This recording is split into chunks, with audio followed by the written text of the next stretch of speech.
What we're going to be doing today is we're going to be learning how to create a bouncing ball on a platform.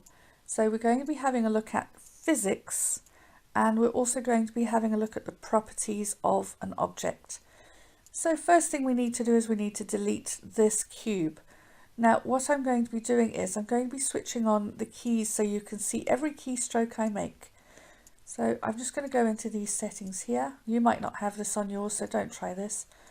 And what I'm going to do is I'm going to actually show the keys that I use.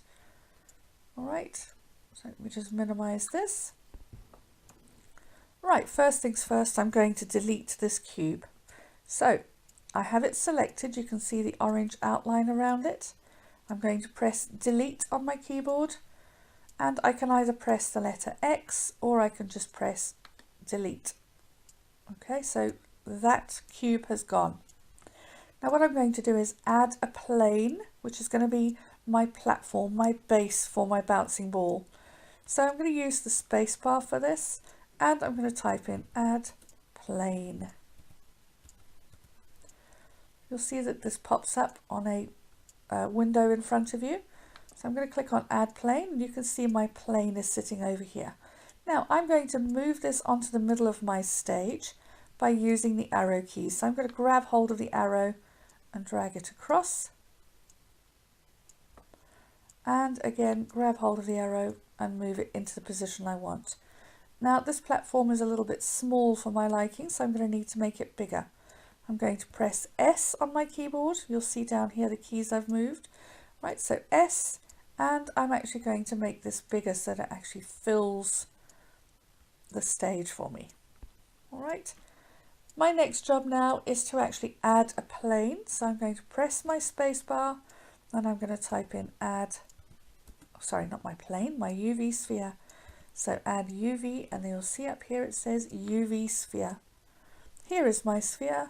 I'm going to drag it into the position I want it to be in using these arrow keys. Alternatively, you can grab, but I'm quite happy just to use the arrow keys for now to get it where I want it to go. Now, if I zoom in, what you'll notice, let me just use my shift key to reposition my stage. What you'll notice is it looks like a disco ball. I'm not really happy with that, so I'm going to change the properties of it, and I'm going to ask for it to be smooth. So that looks much better.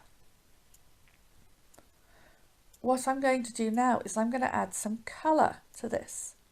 So I'm going to go over to where my toolbar is on the right hand side, and just so I can see all of my toolbar options, I'm just going to drag this out a little bit. So here is my material icon. If I hold my mouse over it, you'll see underneath it says materials. So I'm going to click on materials, and I'm going to click on new. You'll see this image pops up. It shows you what you're actually colouring. And underneath I'm going to click on the area just under diffuse and choose the colour that I want for my ball. So I'm choosing a red. You can just move this around and choose whatever colour you want. So I'm choosing red for mine.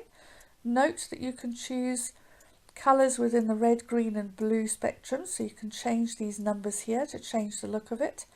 Alternatively, you can use a hexadecimal number which would represent a colour. Now that I have my ball coloured, I'm going to start having a look and seeing if I can make this so that it's more elastic. The last thing I want is for it to be a rigid shape, so I need it to have a little bit of elasticity for it to be able to bounce. Over here you can see that we're in Blender Render at the moment. If we want any animation to happen, we're going to need to change this so that we are in Blender Game. So we're in the Blender Game engine rather than Blender Render. Alright, make sure you've got Blender Game up here. I'm going to scroll down on the side and I'm going to find the word elasticity. So elasticity I'm going to change to 1. So I'm just going to put in the number 1 and press enter. And I'm now ready to start working on my platform using the materials section. So I'm going to right click on the platform, on the plane. You'll say to yourself, oh, there's nothing there. Yes, there is. Take your scroll bar, scroll up, and you'll see the new area, and you'll see the area where we changed the colour. So I'm going to choose to have my platform a nice blue, probably a deeper blue than that would be good. Okay, and once I've got it blue, I'm then going to have a look down here. So I'm going to scroll down. I'm going to find elasticity and I'm going to change it to 1, just like I did with the ball. All right, so I can see my UV sphere and my platform here. I'm going to zoom out a little bit. I'm also going to change the aspect of it so I can have a look and see when it bounces. Now, for it to bounce, we need to change some of the physical properties of both the ball and of the platform.